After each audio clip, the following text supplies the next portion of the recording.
পঞ্চম শ্রেণীতে ষষ্ঠ শ্রেণীতে কি পড়ানো হয় দেখেন, নাচ গান।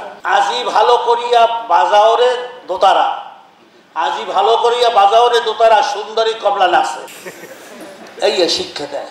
আর কি, আজ ভালো করিয়া বাজানের ডাকুয়া, সুন্দরী কমলা নাচে।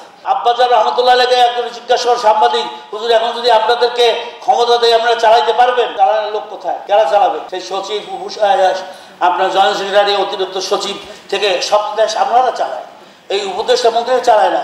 আজকাল ডক্টর ইউনূস তো অসহায়, তার আশপাশে যারা আছে সবই তো আপনার নাস্তিক এবং সেকুলারিজম এবং বিভিন্ন পশ্চিমা চাপ আছে। এই শিক্ষার ব্যাপারে টাকা দিতে আছে পশ্চিমারা। এই যে গান শিক্ষার শিক্ষক আপনারা জানেন কিনা, সব পশ্চিমারা টাকা দিতে আছে এবং ইসলামী শিক্ষাকে উঠাইয়ে দেওয়ার জন্য তারা কাজ করতেছে।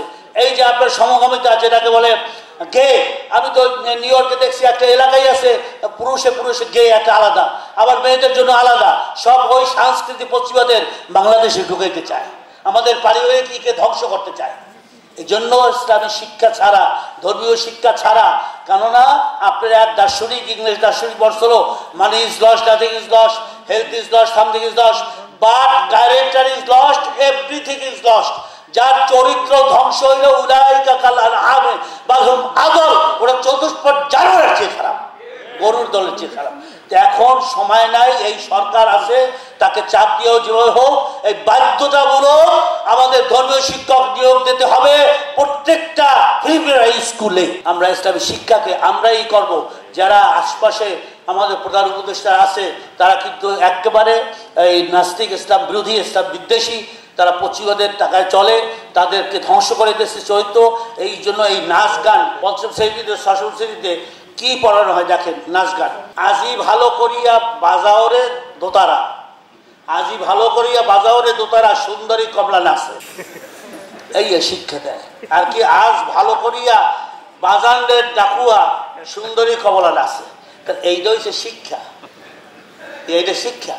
এবার আরো আপনারা জানেন আমেরিকা, ইউরোপে পঞ্চম শ্রেণীতে ষষ্ঠম শ্রেণীতে সেক্সের উপরে প্র্যাকটিক্যাল পড়ানো হয় জানেন, এইগুলো এখানে দিতে আছে। এই নাচের কমলা শিক্ষা দিতে আছে।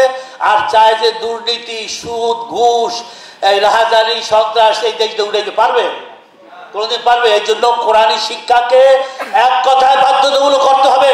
আমি ইতে গেছি, ইস্তাম্বুলে, তুর্কিতে গেছি, আমি মালয়েশিয়ায়, আমি ব্রুনাই, যত আছে সমস্ত দেশ, সব জায়গায়, সৌদি আরব তো পড়াশোনাই করছি, সব জায়গায় দেখছি যে সে ডাক্তার হবে, ইঞ্জিনিয়ার হবে, সে কম্পিউটার সায়েন্সে পিএইচডি করবে, কিন্তু বাধ্যতামূলক তাকে কোরআনী শিক্ষায় শিক্ষিত হতেই হবে, কারণ ইউরে মুসলিম। তোমাকে কোরআনের শিক্ষা এটা বাধ্যতামূলক করতে হবে। এই দাবিটাকে আমরা এই সরকার থাকতেই, অন্তর্বর্তী সরকার ডক্টর ইউনূসের সময় এটা আমরা আদায় করতে চাই। এটার কোনো বিকল্প নাই, এখানে কোনো ছাড় নাই। আসুন আমরা এই ব্যাপারে সবাই আলেম ওলামারা আমাদের যোগ্য থাকে এই দেশ পরিচালনার। আব্বাজান রহমতুল্লাহ আলাইহি 91-তে ছাত্র আন্দোলন কেন করছিলেন? যে জেনারেল শিক্ষারা তারা এই আজকাল শিক্ষা করে তারা সমস্ত এই ইউনিভার্সিটির প্রশাসনে থাকবে। কি আপনারা থাকতে চান না? আপনারাই তো দেশ চালাবেন। আসুন সেই নিয়ে আমি আহ্বান করবো, এই নাস্তিক মোর্তাদ যারা বসে আছে সচিবালয়, যারা ইসলামের বিরুদ্ধে কলম ধরতেছে, তাদের বিপক্ষে আমাদেরকেও সেইভাবে শত্রু যেভাবে আসবে সেইভাবে মোকাবেলা করতে হবে।